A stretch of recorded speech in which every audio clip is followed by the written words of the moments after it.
Scene Daddy Interviews.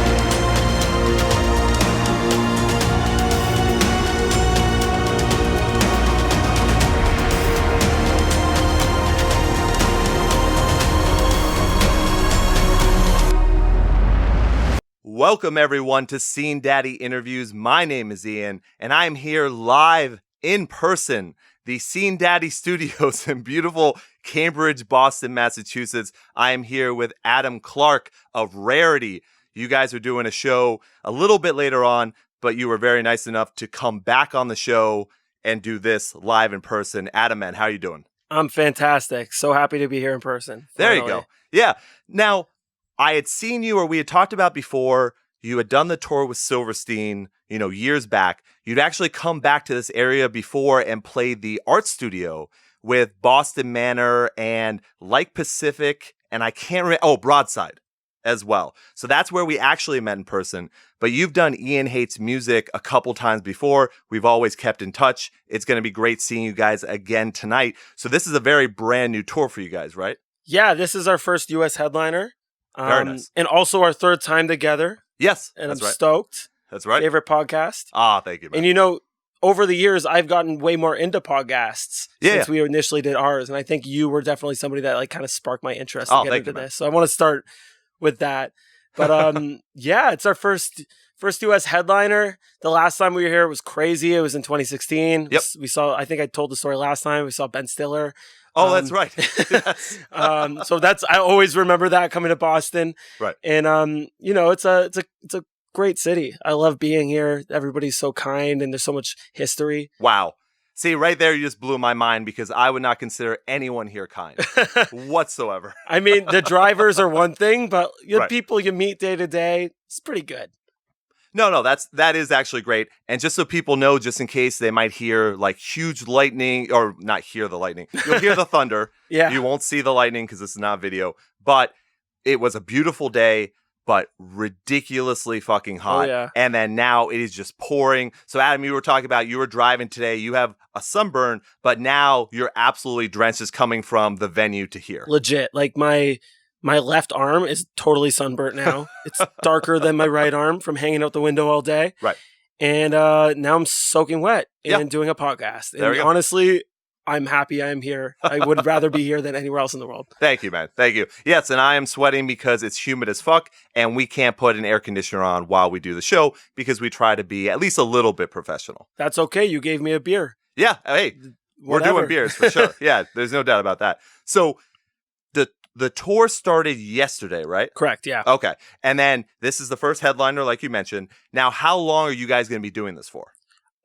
We are going out until August 4th, and then we go home, and then we're back, and we're playing Excellency Fest in Bay City, Michigan on August 9th. So it's, we're going to have a few days off, but it's going to kind of feel like it's going to blend together. And that's with Halt Mulligan and Home Safe. Oh, very cool. Heart Attack Man, a bunch of cool bands. But yeah, this tour we're running till August 4th, and we're pretty much doing full US all the way down the east, through the south, and up the west and back home. Very cool. We've done some like US headline shows. The first time was at the beginning of the year actually, and that was in Rochester and a few others after that through our Canadian version of this tour. Right. But this is the full US. Oh, very cool. Part of it, which is very interesting, and I'm excited to see how tonight goes. Right. Well, it's a very weird weekend with being, 4th of July, and then there's a Fish concert. Fish? At Fenway. It's the second night. What is Fish? Remember, you don't know the jam band Fish? It's like the Grateful Dead and OAR and My Morning Jacket. Oh, yeah. It's just that whole, like, you get high on whatever you want and you go and you just jam out to bands like that. Oh, wow. Yeah. So it is a weird weekend for sure. That's absolutely for sure. But I did want to get into a lot of things with you because you've gone through a lot of changes in the last few years for sure. Now, this is obviously a huge tour. It's a lot different from what you've done before. So tell me, I mean, it sounds very cliche and not, I mean, I've done my research, so I know some of this stuff, but I think we need to go through what's been happening with you guys since I Couldn't Be Weaker. Because really, when that came out in 2016, that's when we met before. We've done shows, and then there was kind of a lull. Yeah. So you want to go over a little bit of some of that, transition? Yeah, of course. I mean, the last time I Saw You was on that like Pacific tour. Yep. And right after that tour, we had a little bit of a falling out with our label, Rise Records. Right. There's no hard feelings. It was kind of like there was I don't want to get too in depth about what happened, Sure. but it was a kind of like a mutual thing in some ways. So it was tough, like when you're in that position that young, and as an artist, if you get contacted by a record label like Rise Records or even anybody by that, it's like validating what you create in your music. And there's no other feeling like that, because forever you're like, is this good? You don't know. And then as soon as you get that, you're like, oh, actually I am doing something right. And as that kind of went away, it was like, what are we now? And there was like, we were still so young, and it was like, we're nothing without these people behind us. And we knew that we didn't want to stop, and we knew that we couldn't. And I think it would be hard for a lot of bands in that position not to continue going. Like, I fully understand and know other bands that have gone through that process, but we had to keep doing it. We just love writing music. We love performing. And so we pushed really hard through the last 3 years to create a new record fully independently and bring ourselves to this point now where I've started a booking company, and we book all our own tours and manage a ton of other bands and artists on our roster as well. And have kind of created this like this thing around us that we can kind of push ourselves. But now we're in a position where we've signed with a new Canadian label, New Damage Records, a subsidiary of Dynalone Records. And yeah, things are great. I'm super positive, and that's awesome. I'm happy that the hard work is showing some results, and that we're still capable of going out on tour and performing our music. Right. So were you able to actually, we had talked about booking before the last time you were on the show. Yeah. Were you actually able to book this tour itself? Yeah. So my partner, Joe Day, actually booked the majority of this one for me. Okay. I handle a lot more of the management side at our company now. But yeah, it was all booked in-house by Passenger Entertainment. And it's fulfilling, like to be able to do this for real on this scale, and knowing that we did this work ourselves, there's nothing like it. Yeah. And yesterday's show was fantastic. Good. And it looks like tonight's going to be really good. So we did the same thing with our last Canadian tour, and the shows were phenomenal. Like, we were selling out shows on the West Coast, and it was just like, holy crap. Like, we booked these shows, and now we're selling out venues. Like, what is going on? Right. And, I think obviously everyone knows what the music industry is kind of going in that direction anyways, where bands are like learning how to do these things and handle business themselves and be more DIY. For sure. Yeah. No, absolutely. So were you worried at all? I'm assuming that you were, but it's good to talk it out a little bit. When you kind of went through the stuff with Rise and you're trying to decide, do I want to be independent? Do I want to go to another label? Were you worried that because of that time, not time off, but that time away from your audience, that you would end up losing people? It was tough. The biggest thing was like people were wondering why it happened. And even industry people were thinking the same thing. Okay. So from like a business perspective, it's like, okay, you look at this band, they were on Rise Records. Why aren't they anymore? Right. And so it was kind of like, we have to do this ourselves to show that we're worth something, and that, it wasn't a fluke, and that we're meant to be here, and we're meant to play these shows and put out records. And we're pushing. I don't know. No. And there's no specific answer to that for sure. No, of course. Right. But now, can you at least mention, without going completely in depth, because I know you don't want to talk about it, can you say, was the reason for splitting with Rise, was that more on your end or their end?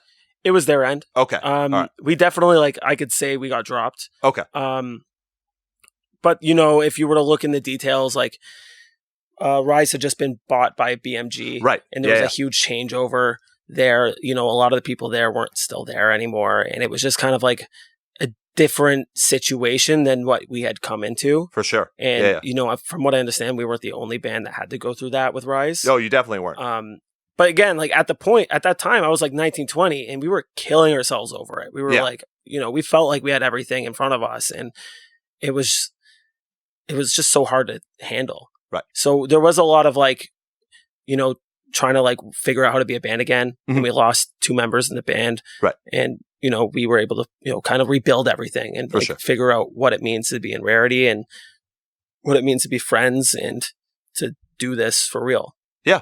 No, absolutely. Mhm. And I think one of the biggest things, maybe this is what was able to pull you together, besides knowing that you have the ability to do a big tour like this, also you were working on a new album at the same time, right? Yeah, that was helpful. We were able to, it was cathartic. Yeah. We were able to put our ideas and our feelings into that. Right. And that's what you're definitely going to hear that on the new record. Like, oh no, I definitely did. oh yeah.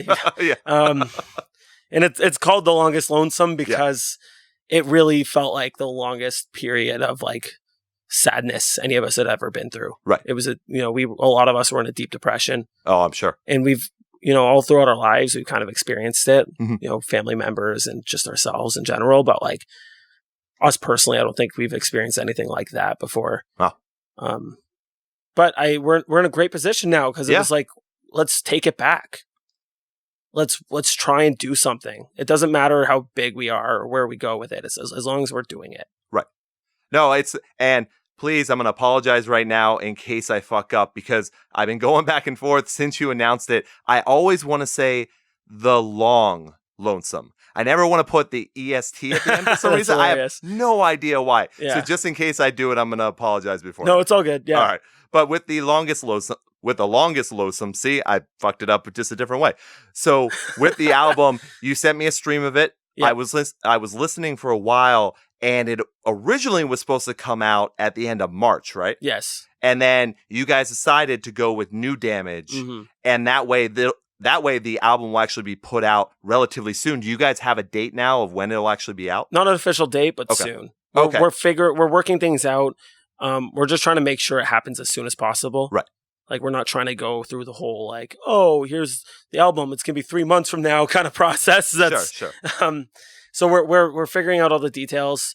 But yeah, like New Damage has been so fantastic to us. Oh, like good. We knew some of those people personally beforehand, and I live in Toronto now, and it's like I can drive to the office whenever I want and go hang out. Okay. And like I'm texting our A&R Jacob every single day, and he's the man. And it's just Nice. like this really, really cool setup. And it's totally different from anything we've experienced before. Mhm. And I think I just really believe in the people there. I don't know if maybe I don't know if I would have been down to sign if it weren't for them.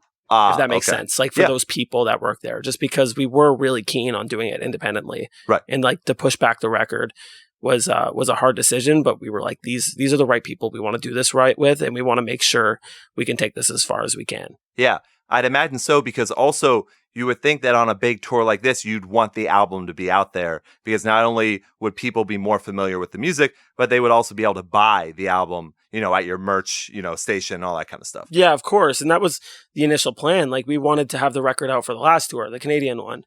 But, I think it's been fine. Like I was saying, we're selling out shows on the West Coast in Canada. Like people are just excited to come see us perform again. Right. Because it had been a while since we've done some big tours like this. And, I'm just so grateful for everybody that supports our band. They've been very patient. Even when we made that note saying we were going to delay the record, everybody was like, take your time. Yeah. Like, you guys got this. And I couldn't be more thankful for everybody that's kind of like backing what we're doing in our camp. That's awesome. Yeah. Now, you mentioned you moved to Toronto. I think you had mentioned that the last time that you were on the show. So did all work out? You are now in Toronto. Yes, I was staying at my girlfriend's then. Now I live with her in Toronto. Congrats. And I love it. It's nice. It's a cool change up. I'm in Hamilton all the time. Like I'm still like Hamilton till the death, but sure. It's good to be where the action is. Right. Yeah. Do you actually get to go out, experience the scene in Toronto enough, even though you're still in Hamilton? Yeah. It's like, I always thought I got it because I drove. So I was always in Toronto anyways. But now it's like, oh, like somebody wants to meet up at Sneaky D's. Like I can just head on over there and it takes like 10 minutes. Where before it's like, oh, I'm going to be over an hour, know? Right. So it's definitely a different thing. And I'm just around a lot more, which is fun. Yeah. Now, are there any bands that you actually enjoy going to see? Do you get to go and actually watch live music as well? Yeah. Well, I work a lot of shows, and I promote a lot of shows in Toronto as well. So it's nice to kind of always be there. But like mostly, I felt like I was always at those shows either way, even when I was in Hamilton. Oh, okay. It's just nice that I don't have to drive an hour now. Right. But now I'm driving an hour for band practice. Yeah, right. So it's kind of like... Right. Well, for those band practices, what was it like to get ready for this tour itself? You know, this one was actually super easy. Oh, good. In the past, it was really tough, but that last tour we did really set us up. I think we've found a really good set list that flows well and we're happy with. And we're kind of like, you know, we've worked out the kinks and we're bringing it over from that Canadian tour to this US tour. And yeah, it was, I think we had like one band practice before. And then we had a hometown show the other last week, so we had one practice before that. So, you know, we were pretty warmed up for this, but it hadn't been too long since that last tour, so we're in a good position. Nice. Now, are you heavily focusing on The Longest Lonesome? It's about half and half. Oh, okay. Yeah. Right. There's some new songs that aren't out yet. Yeah. And then the 2 songs that we've released so far are in the set list as well. For sure. I think it's definitely the vibe of The Longest Lonesome, like our live presence in our show right now. Yep. But we're definitely, you know, there's still a bunch of old Rarity tracks on in the mix. Yeah, I guess you got to stay loyal to the loyal supporters as well. Yeah, of course. Yeah. And like we love those songs. So of why course. wouldn't we want to play them, right? Exactly. So let's talk a little bit more. Let's go a little bit more in depth into The Longest Lonesome. So obviously you're dealing with a lot, you know, in your own personal lives. You mentioned it, depression, you know, going back and forth with the label, deciding what you're going to do. I did feel that it is more of a darker tone on this album for sure. There's still upbeat parts for sure, but it seems like you've left more of that kind of pop punk-ishness that was mixed in with the genre. It's kind of out of there now, and you've kind of gone in that more heavier rock, more post-hardcore-ish, if that makes sense, right? Yeah, it 100% makes sense. We, you know, the 5 of us grew up on that kind of music. Like, right. We're all metalheads. We've always been. And so it was just kind of the natural direction. Like when we started the band, pop punk was in its prime. Right. And it just kind of was like, oh, this is like what you do. This is cool. We can make some pop punk music. Like we were into it too. We wanted to be in a pop punk band. So we wrote pop punk music. But once things started happening and people started taking it seriously, it was like, oh, well, we should be the band we want to be. Right. Like deep down. So then we kind of started writing different styles of music. And I think you can hear that on I Couldn't Be Weaker. Like there's so many different styles on it. Exactly. And I think with The Longest Lonesome, I'm doing it too. Yes. We honed in on what we really loved about I Couldn't Be Weaker, and figured out like what makes Rarity, and tried to kind of incorporate it into these new songs, and pulled a lot more from our younger influences, like, you know, Alexis on Fire, and Dead and Divine, and, you know, the bands that we grew up really, really into. For sure. And another thing too, Alexis on Fire is on Down Alone Records, which is the same office that is our new label. So it's really cool to kind of be around that atmosphere now, right? And like walk around that office and seeing like the gold Alexis on Fire records, and it just feels, we just feel like we're in a really, really good place right now, right? So actually, let's switch gears really quick. What do you think about Alexis on Fire coming back for that new track? I'm with it. Yeah. Like, you know, the band is... Whoa, there it is. There's a good one. When you bring up Alexis on Fire. I know. Just, yeah. The sky gets mad. Yeah. No, I think it's great. Yeah. Like, they're bigger than ever. Well, the other day, they did 2 shows at the Budweiser stage, which is 17,000 cap. Oh, wow. Okay. They did 2 nights in a row. It was insane.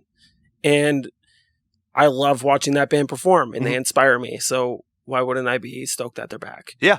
No, for sure. Is that one of your, you know, would you have a goal to be able to play live with them? Of course. Yeah. Yeah. That's definitely, that would be a dream come true. We played Riot Fest in, I think 2011, 2012. Okay. No, sorry, not that early. What am I saying? It was like 2014, 2015. Okay. We weren't even a band then. I don't know what I'm saying. the thunder is distracting me. Yeah. But yeah, they headlined the festival, and that was like their their return. And so even just doing that was like, whoa, like look how close we are to them right now. we can watch Alexis on Fire for free because we're playing. Right. But if we ever get the chance to play with them now, that would be a dream come true. That'd be pretty cool. Now, I also saw, do you guys play with Glassjaw as well recently? Yes, and that was also like New Damage that set that up for us. That's and awesome. I wasn't like a Glassjaw fan growing up, but I always knew about them, and now I'm obsessed. Because they're just so up my alley. Like they inspired so many of my favorite bands. Like I know like Let Live loves Glassjaw. Oh, of course, yeah. They've said on record that they wouldn't be a band if it weren't for Glassjaw. Right. So it was kind of like, yeah, we're gonna do this. The show's already sold out. Like, of course, let's do it. And man, watching that band perform, they are so good at what they do. Very good. It was such a good time, and I left that show just wanting to go write more music. Exactly. Yeah, that's the kind of impact they can have on people for sure. So when you're writing The Longest Lonesome and you're trying to get everything together, was there anything you wanted to showcase yourself? Like, was there anything new you wanted to bring to the band? I think it was just the vibe. Yeah. Like, Evan and I spent a lot of time, and Loden as well, actually. All three of us spent a lot of time talking about the direction we wanted to go to, and like, what songs we loved by certain bands, and how could we like take that and kind of like use that into our new sound. And like, I don't know, it was a lot of vibe stuff. Yeah. And weird things like the intro on the record, we took like a bow to the guitar to make that effect. And it was my sister's bow from her jazz bass. Like that kind of stuff. Like we were just trying to have a lot of fun and like experiment with different stuff, but also, do a lot of what makes Rarity Rarity, which was what we learned from I Couldn't Be Weaker. So songs like Stranger and Orchid. Oh, sure. That kind of vibe. Right. Yeah. That makes sense. Now, I was going to ask about the intro, the intro track there. So was that basically an intro for people to understand what vibe you were going for? Yeah, a bit. I think it was kind of like, let's set the tone. Like we do that. We're a very dramatic band in a lot of the things we do. We're not really dramatic people, but like on stage and stuff and on recordings, we love, like, our favorite records are the ones that blend together. And that, you can listen to front to back. And so that was definitely something we wanted to do with this, and thought about like how songs transition between each other. Like what, we really like fussed over what song would go where. Right. So the intro definitely goes in with that. And it was kind of like, I don't know. It just happened. Yeah.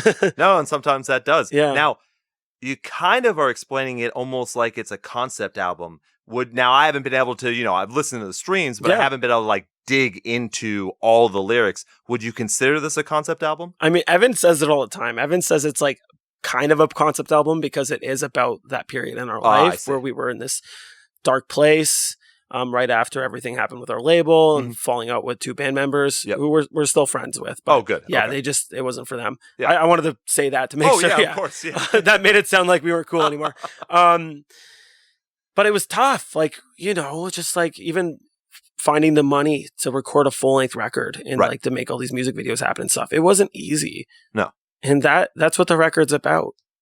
Us being in this place and, our relationships with people around us. And so I guess in that sense, it is a concept record. Okay. Yeah. Would you think that in the future you would do maybe a full concept album? Yeah, maybe. Anything's possible. We're always chatting about where we could take things next. And get weird with stuff. Get weird with stuff. Yeah. The motto of Rarity. Yeah, exactly. Right there, for sure. So what was it like? I mean, you guys all have very strong personalities. I mean, we've talked for years. I know your personality. I know of the personality of other people in the band. What was it like integrating two new members into the band itself? It was easy. Oh, awesome. Corbin, our new guitarist, he was in a band called Downstream. Oh, sure. Yeah. And they were a fantastic, unreal band from our scene. They're from Hamilton as well. And, all of us love Downstream. Like we brought them on some shows, on some like mini tours around Ontario. And, we supported them as much as we could because they were just like, it made sense for us to play with them. Right. And we just loved them as people and as a band. And like, some of the members we went to high school with. So it was just awesome. And so we always knew Corbin through the scene, and he just like fell right in and he wrote so much of the new album, and it was like perfect. He just got it right away. It gelled. And Cole as well. Cole played in a band called Parkside.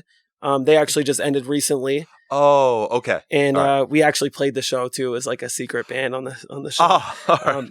And they are fantastic. And Cole's going to be doing a lot more writing on our new music. And again, it was just like something where it was like, we love this guy. He's hilarious. Yep.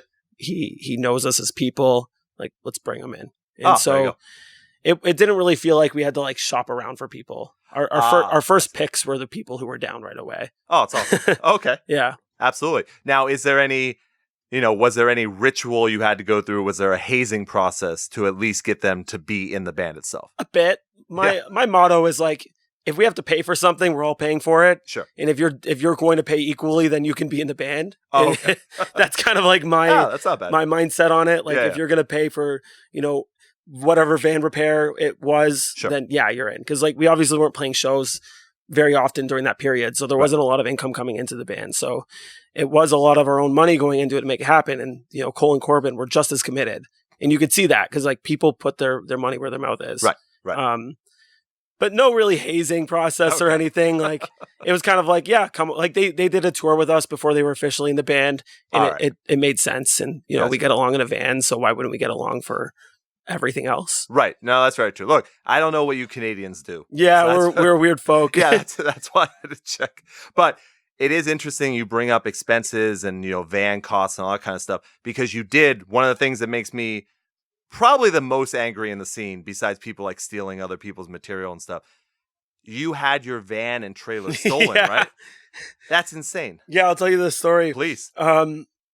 So a week before we were to head out on our first headlining tour ever, the Canadian tour. Right. So a week before, all right, we're leaving on the Wednesday. This is like the Sunday or something. Okay. Our van and trailer are at our mechanic. It's just getting some work done. And I guess in the middle of the night, some dude drove his car through the garage door of the mechanic shop. Like legit, like destroyed the whole door. Wow. Destroyed the entire shop. There's like footage of it too. I've seen some of it. And like he broke like the car jack that like lifts like cars in the air, like a very expensive piece of equipment. And then he ripped the side door off our trailer. Wow. Didn't do anything else though. And then stole some guy's like pickup truck that was like $75,000 and some other dude's trailer, a bunch of stuff. So we were good there, other than the fact that, our good family friend mechanic had his entire it's awful. Shop destroyed and our trailer was broken. But otherwise it was like cool, right? So that was like the first thing. So we're like, okay, like whatever, we'll rent the trailer. We'll leave the trailer here at the mechanic and he can fix it whenever. Like no rush on that. Obviously he's got huge things to worry about. And shout out to Sean Felix, our mechanic. Love you forever. So we're leaving for tour on the Wednesday. The night before, Evan goes and picks up the rental trailer and parks our van and the rental trailer at his house. And he lives in a nice suburb in Hamilton. Okay. Didn't think anything of it, right? Of course not. That morning, his dad leaves to go to work and he's like, oh, the van's gone. And the sidewalk is covered in merch. Oh, literally all over the sidewalk. So I wake up to a call from Evan being like, yeah, our van and trailer's gone. And all of my drums are in it. Wow. Yeah. So we're like, shit, like, what are we going to do now? Yeah. So we start making calls. We're like, we're literally supposed to head on tour right now. And we get a call from the trailer company that rented a trailer. And they're like, where the fuck's our trailer? Like, what's going on? Like, it's at this graveyard. And we're like, what? They're like, yeah, it's at this graveyard. Like, and we've already called the police at this point. Sure. And we're like, what do you mean? Like, how do you know this? It's like, my number's on the trailer. The graveyard called us. Wow. So we're like, okay, like, let's go get it. And we are very fortunate that we have great friends in the band First Ghost. Oh. And First Ghost lent us our van. Thank you guys so much. Very cool. We literally would have been so screwed without them. Right. So we borrowed their van. And we went to this graveyard and we found our trailer and it was at the top of this hill and there was mud everywhere and it was so windy. The kind of wind where you're like freezing because it's so windy. Right. Yeah. And I could see like skid marks all through the grass from our van that had been there. And they had just ditched the trailer. Okay. So we're like, okay, like we've got our friend's van and First Ghost and we got our rental trailer back. Let's do this first week of the tour. We're going to be coming back to Hamilton by the end of this first week before we head out to the US. So it'll be okay. Okay. So in the middle of that, we're in London, Ontario, and the police call us. They found our van. It was at a church parking lot, like 5 minutes away from Evan's house. Wow. Yeah. And unfortunately, his drums were taken, and we still have not been able to find it. A lot of our friends and family have been like looking all over Craigslist and Kijiji for it. For sure. Unfortunately, it has not turned up. Ugh. But we were actually, another person I need to shout out, YC Drums, huge drum company in Waterloo, Ontario. Yeah. He lent us a kit for the tour because he felt bad for us, and he's a good friend of ours. Mm-hmm. So he also saved us there and saved Evan. It was really, it sucked, but it was so great to see all of our friends and family come out and help us and support us in that time, because, that could kill a band. Oh, yeah. That was our entire lives right there. Right. So yeah, fortunately we got our van back, and on this tour, our trailer has now been repaired. So there we go. We've got our rig back together. And YC Drums built Evan a drum kit. So now Evan has a custom drum kit, and this is his second time playing it tonight. Ah, very cool. Okay. All right. That's awesome. Now, did they tell you what the van and trailer were used for? Because it sounds like it was used for a grave robbery. Yeah, it does, doesn't it? Yeah. No, we have no idea. The police didn't tell us anything. We can only assume they did more crimes with our van. Right. That's usually why they target those. Oh, for sure. Because they can fill it with tons of stuff, like if they do house robberies or something.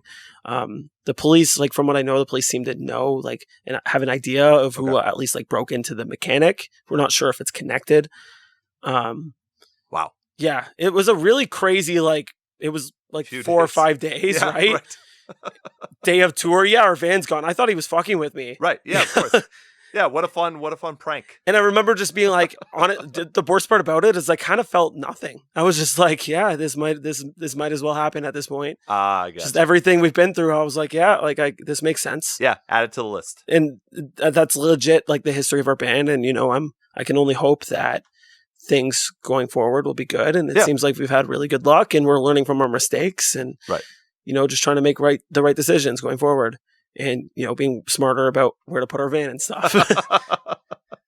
Yeah, watch out here in Boston as well. Yeah, I've heard stories. Just in case. It's parked right next to the Middle East. Oh, so I think we're going to be okay there. Yeah, you're good. I think, at least for the last few years, apparently San Antonio is a big place for losing. So if you guys are going, I forget, are you guys going to Texas on this as well? We are, but we're doing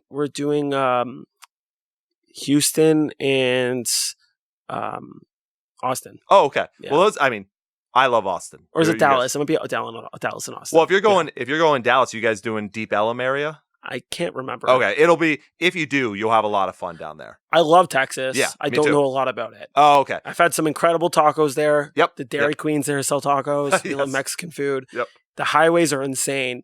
True. There's nothing like the highways in Texas. Right. In Houston is all highways. It's crazy. So you'll have fun there. It's literally like, in Futurama where they like go through the tubes and they're like everywhere. Right. That's what the Texas highways are like. It's very true. Insane. Bigger than you're higher up than the buildings. Yes. Yeah.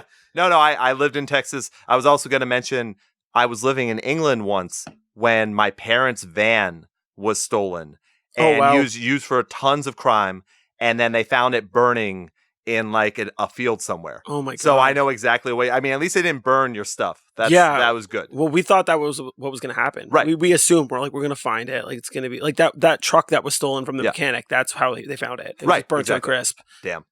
That's it's so just sad, man. Like just scummy people. Right. And like you don't want to say it's worse for certain people over other people, but like you said, a band's entire life is in their touring van. Yeah, man. Just everything about them.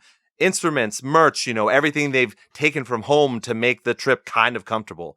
All that stuff is there. It's terrible. It really is. Having anything stolen from, I can't, like, when I was little, my house got robbed, actually. Oh, sure. When I was very young, we had a babysitter, and she came in my room, and she was like, the house is getting robbed. Like, we need to leave. And they literally cleared out everything. Oh. We think the babysitter may have had something to do with it. Yeah. But I remember just being like all my video games were gone. Yeah. Like everything, like our computer, all this stuff. And I wouldn't wish that on anybody. No, it's a terrible feeling. Yeah. The lowest of the low, man. Yep.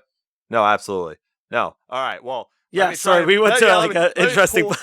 Let's pull ourselves out of that funk for a second. So one of the nice things though, is I also noticed when these type of things happen to bands, unfortunately, is the ability now to do a GoFundMe or a Kickstarter. You know what I mean? Like something to get the band that you like or love or whatever, get them some money so that they can make it, you know, to that next stage. So that's always good as well. Yeah, we were talking about it. But we were kind of like, you know, maybe we can find a way to get a new van.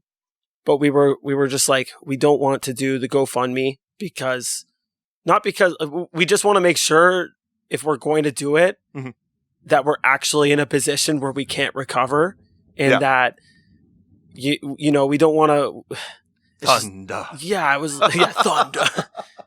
Yo, I grew up on AC/DC. I would not be playing guitar if it weren't for AC/DC. Oh, that's cool. I didn't know that. All right. Oh yeah, nice. I saw them in 2008. It was incredible. I saw them in 2000. I want to say 16. Oh my god. Yeah, they played Gillette Stadium. Oh my god. Yeah, I thought the coolest thing was, first of all, they're ancient. Yeah. They're ancient, still playing, and they play for like 2+ hours, no break. Like literally he came out, said, "Hello, Boston," or "Hello, Massachusetts," and then never talked the rest of the time. They're insane, man. Yep. There's song. Bruce Springsteen's the same way. Like, that's what I heard. I've just never seen them live. The Rolling Stones, my uncle just saw the Rolling Stones in Toronto, and it was just like 3 hours of nonstop.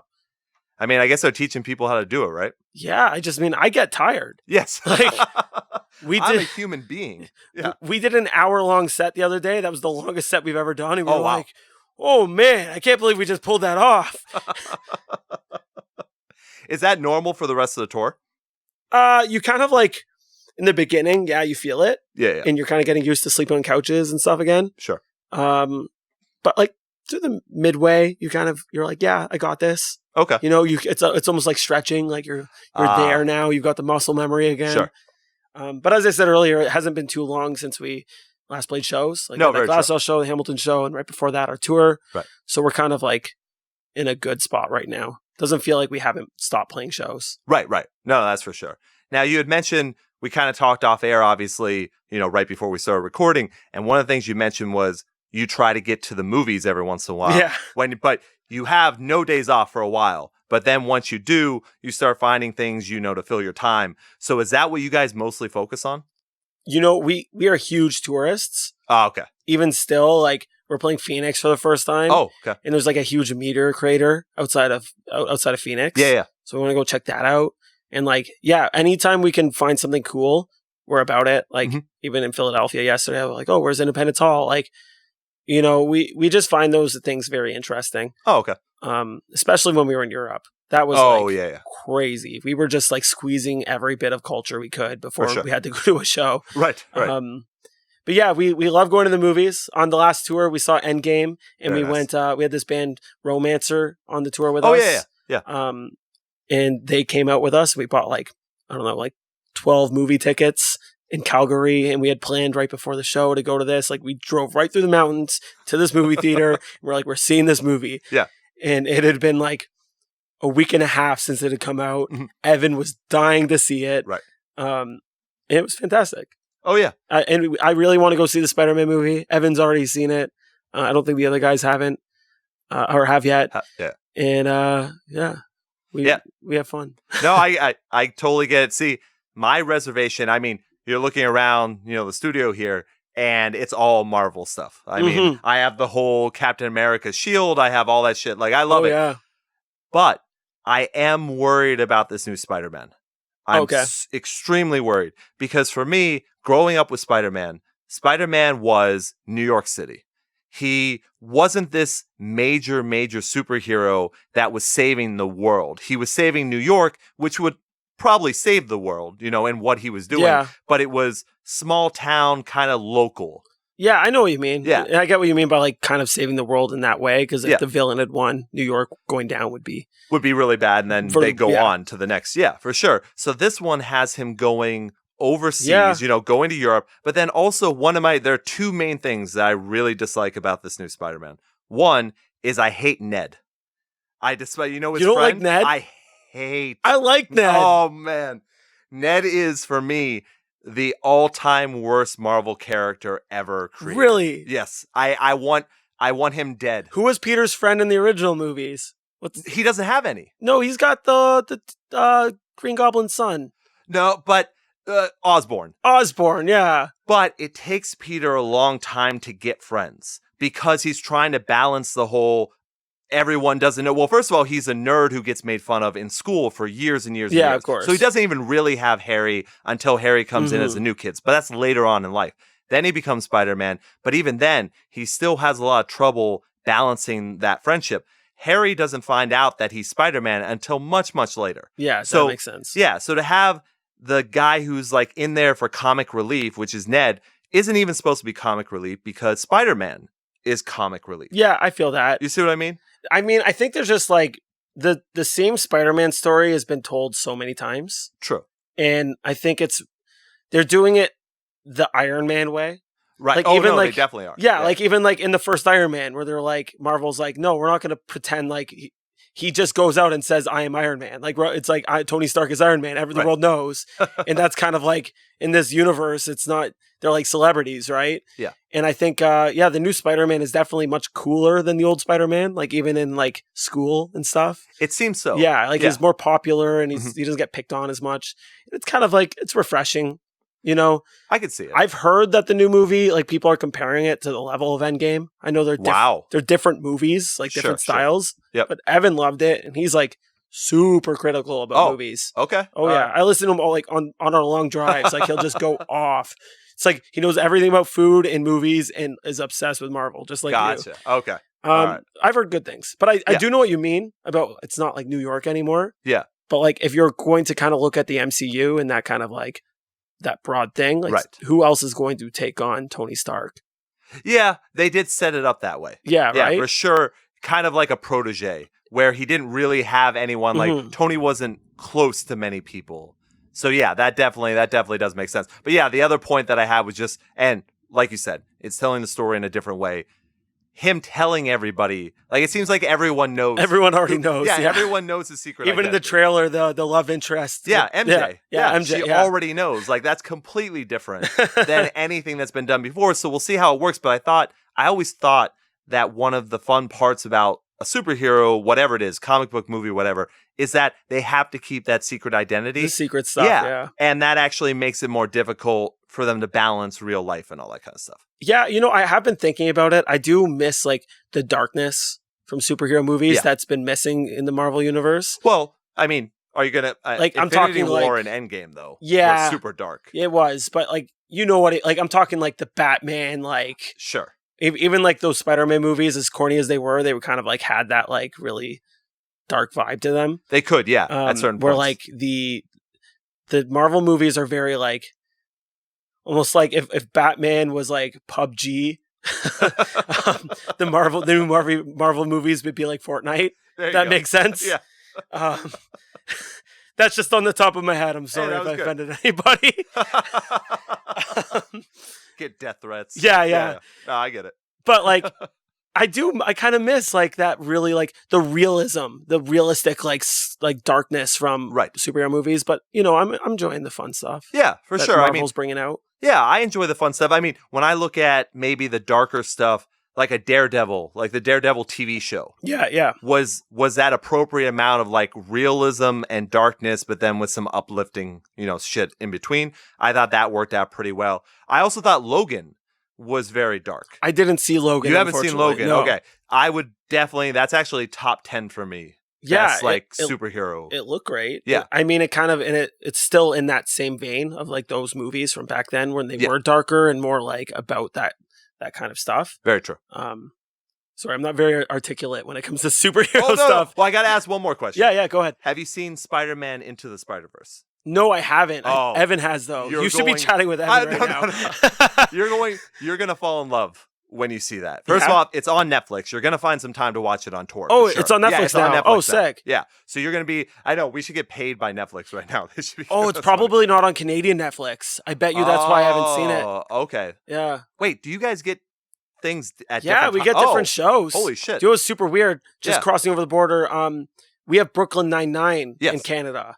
And you guys don't have it here. Oh, you mean on Netflix? On Netflix, yes, you're right. That's true. So it's on Hulu here. It was super weird. Like I came over the border, I'm like, oh, it's not working. Oh, and I had it downloaded on my phone already. Yeah, and it wouldn't play. So I had to put my phone on airplane mode so it wouldn't like track where my IP was. Oh, sure. And then it would let me play it. Super right. weird, eh? That is. Yeah. Yeah. Yeah, It came out. It had to. Well, It by the way, does, it does. there is something, I mean, we've talked a lot about music. Obviously, we like switching gears a little bit. So I got to ask you about TV shows. I'm not sure we ever talked about this, but I have 3 TV shows that I love from Canada. And I just want to see if you ever watched them. Have you ever watched Corner Gas? Yes, we went to the set once. Did you really? I love that show. It's great. It was infested with bees. Ah.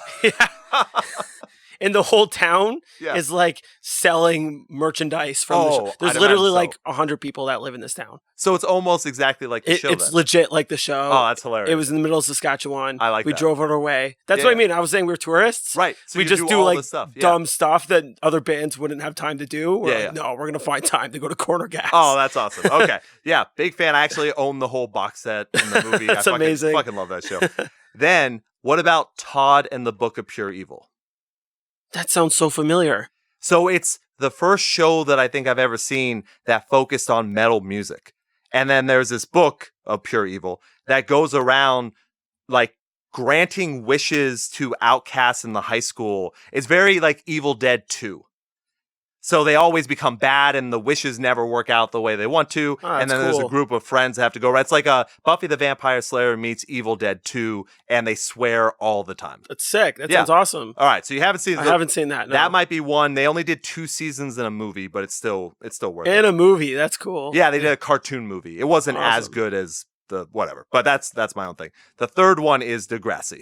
Yeah, of course. Okay, Yeah. all right. Well, I had to check. I fucking love. I personally didn't grow up watching it. Oh, I was okay. kind of more of like a Nickelodeon sure. kind of kid. Yeah. It was like for our age group, like the mid 90s kids, Yeah. like it was like you're either watching Degrassi and like the Family Channel stuff or Yeah. like Nickelodeon stuff. For sure. But yeah, of course, Degrassi, like Yeah. Drake. Oh yeah. Well, Drake. I mean, that was my first exposure to Drake. Oh, really? Oh yeah, for sure. I did not. I still think of him as Jimmy Brooks. That's hilarious. Whenever I see My him. mom's the same way. Is he? Yeah. Like, wasn't he in a wheelchair? Yeah, yeah. Like, yeah. But then also, I didn't realize how much music exposure was through Degrassi as well. They played Alexis on Fire. They had Did they really? Yep. They had Taking Back Sunday on one of the episodes. What? Yep. They played Red Jumpsuit Apparatus. Like, they actually put some, like, they had some pop music in there as well. But there was a good amount of scene music that I got exposed to just from watching Degrassi. That is crazy. Yeah. I had no idea. Oh yeah, there was not to get too specific, but I always remember it. It's when Spinner finds out that he has testicular cancer and he like shaves as he's shaving his head into a mohawk. They're playing Alexis on Fire and he goes to fight somebody. What? Yeah, and he beats someone up while Alexis on Fire is playing. in That the is background. so cool. Yeah. That It's is great stuff so like that. cool. Yeah. Wow. So yeah.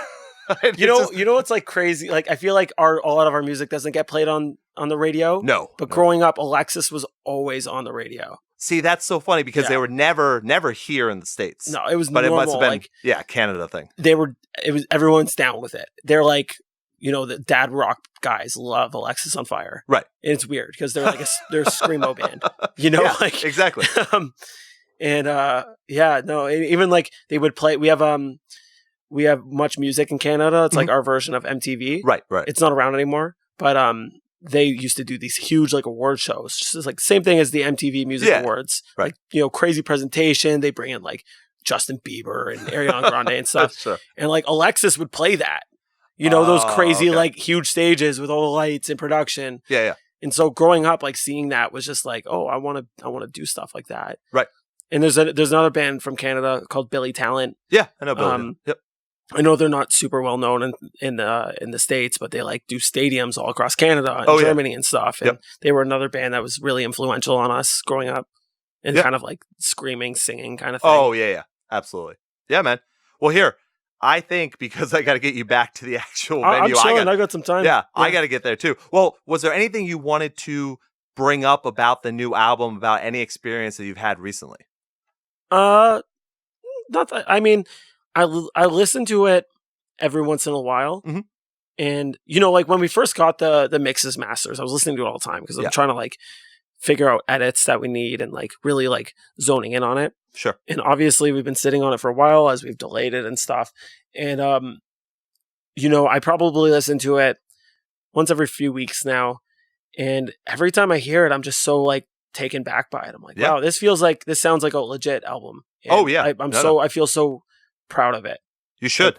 I feel like we finally sound like a mature band.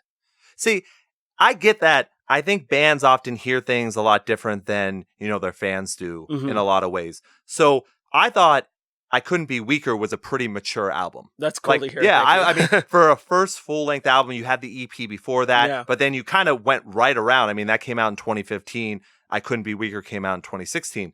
That sounded like a very mature album to me, and I saw you guys play it multiple times live, and it always went off really, really well. I can tell you this, and I'm hoping that it's not a label thing, it's not whatever. This album is one of the best follow-ups that I've heard in a really, really long time. People are going to be blown away by this. Like, if anyone liked Rarity before, there's going to be an extra level right now to how much they enjoy the way this came out. Hearing that from you, because I know you know music, so hearing that from you, like, Thank you. I felt that. Like, I'm not kidding you. Like, I feel that. I appreciate it, man. Thank you so much. That is such a kind thing to say. And I'm not blowing smoke. No, I know you're. Because I would have told you. You've always been real to me. Like, I've heard you say some crazy shit, like off mic and stuff. Even on mic, believe me. Yeah, fuck yeah. Wow, thank you. Oh, yeah, man. No, absolutely. I'm not saying it because you're here. I remember when you sent me the stream, and I was just hoping in my mind, I go, oh, man, I don't want to have to tell Adam that this isn't good, or that I don't like it. But, man, I was blown away when I listened through it. I continued to listen, just similar almost to what you were saying. Like, every once in a while, I'll just click on the stream, and I'll go through everything. And I really, really enjoy the direction. I also like that darker vibe. You know what I mean? Yeah. I like that a lot. So you guys captured it where you just made such a cohesive album that sounds so damn good. So I can't wait till people get to hear this because I think people are going to love it. It really, to me, feels like we've taken what we loved about I Couldn't Be Weaker and honed in on it. And I've said this already. I don't know. Oh, no, it's cool. It's hard. I have a really hard time talking about our music. I don't know why. But thank you so much for saying that. And I'm so excited to see what people think of it. Like each single we've put out so far has been received so well. And like even you playing it on the podcast. Oh, yeah. And, I remember I'll Come Around came out and you were super into it. Yep.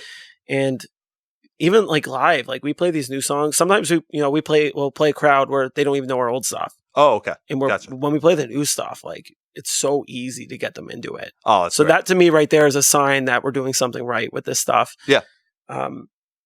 And it's fun to play too. Oh, that's good. Yeah, we got a sample pad now. Yeah, so we have some 808 like bass drops that we're doing live. And like today, oh man, the venues tonight sound so good. Oh, does it good? Okay. All right. And good. Usually the 808s are kind of like weird when they're like starting to mix it. Yeah. The dude just killed it right off the bat. Awesome. Shaking the room. Oh, see, I love that. And see, that's us. Like we were like metalheads growing up. And we're we need to get this in our band now. No, I'm fully expecting by the next album that you guys are just going to be straight metal. Yeah. For sure. It's going to be heavy post-hardcore metal. Yeah, we'll see.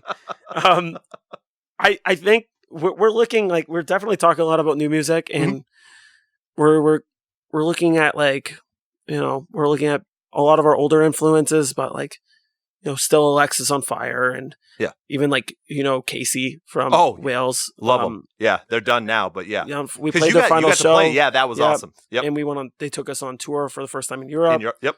And that was like amazing. Like they took us out because they liked us, not because that's awesome. They were told to bring us out or anything. We were independent, not doing much at that time. That's very cool. And we were like, like doesn't matter how much it costs, like we'll save the money and make it happen. And that was one of the greatest experiences of our lives. Was that the one with Gatherers as well? No, it was the one before Gatherers. The one before Gatherers. So it was their album release tour. I see. Gotcha. 8 of the shows were sold out. It was such we saw like all of Europe. It was so cool. That's awesome.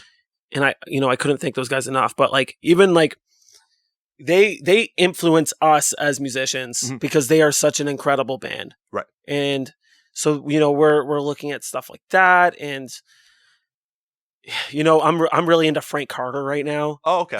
That's a lot different, but I get it. But like, there's like, I don't know why, but I feel like we're making this connection where we can see how Frank Carter would blend into Rarity or like into like that Canadian post-hardcore sound. Sure. Which is something we're trying to hone in on. And I can hear it. Yeah. Yeah. Sure. I don't know. We've got a lot of ideas and that's very cool. We're never going to make the same record twice, but we're going to keep those things that make Rarity still a thing. Right. No, for sure. Yeah. No, I think that's what all fans want to hear. Mm-hmm. It's not like, I don't want to hear you guys do a Bring Me to the Horizon. No, like, I'm not ready for that. No, of course not. And as much as some days I'm listening to Bring Me and I'm like, this is sick. Like we could pull this off. It's like, no, like let's do our own thing. Let's develop our own sound and be proud of it. Let's not try and copy somebody else. Right. Nope. That's absolutely. But we love to pull inspiration. Right. And I think there's a big difference there. I don't think a lot of people who aren't in bands or play music understand the difference. But, to be an artist, you definitely need to like take the things that you love and like figure out how to adapt that to your own music, but in an original way. Yes. And that's something that we talk about heavily. No, that totally makes sense. Well, Adam, man, we're going to wrap up because I also want to make sure I see Roseview tonight. Yeah, Roseview are sick. Yeah, they are sick. Those guys, the two brothers in the band, Keanu and Topaz, they were the second people to ever put us up in the States. Oh, okay. On our first US tour with Silverstein, they put us up, and we've never played a show with them. Oh, that's cool. We played their hometown, Portland, Maine, like a bunch of times, and they're always so good to us. And it's like, I'm so stoked that they're on the next 4 days with us. Yeah. No, that is awesome because I'm a fan of them as well. They have that great like melodic hardcore sound. So it works out really well. Yeah. So Adam, I am going to have links in the description of the episode. So everyone, I mean, obviously we'll be sharing and promoting when I'm going to say The Longest Lonesome. Yes. You nailed it. When that comes out, we'll be promoting a lot. But until then, what's the best way for people to support you? Come to our shows, pick up some merch. If we're not playing near you, pick up some online merch because it actually really, really helps. For sure. Anytime, and support your local scene, man. Right.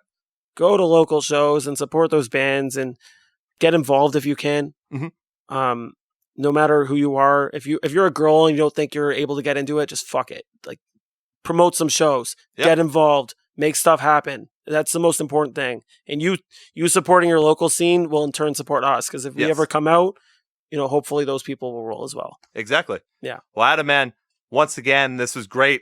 Love catching up with you. We'll obviously do it again down the road, but thank you so much for taking the time to do this, man. Oh, yeah. Thank you so much for having me. You've been listening to Scene Daddy Interviews. Thank you all for listening to Scene Daddy Interviews. Make sure you support the artists we featured by checking out the summary of the episode. Also, for all your scene news, reviews, and memes, make sure to follow Scene Daddy and Ian Hates on Facebook, Twitter, Instagram, and don't forget to subscribe and rate Scene Daddy Interviews on your favorite podcast listening app for more great artist interviews in the future. Stay seen.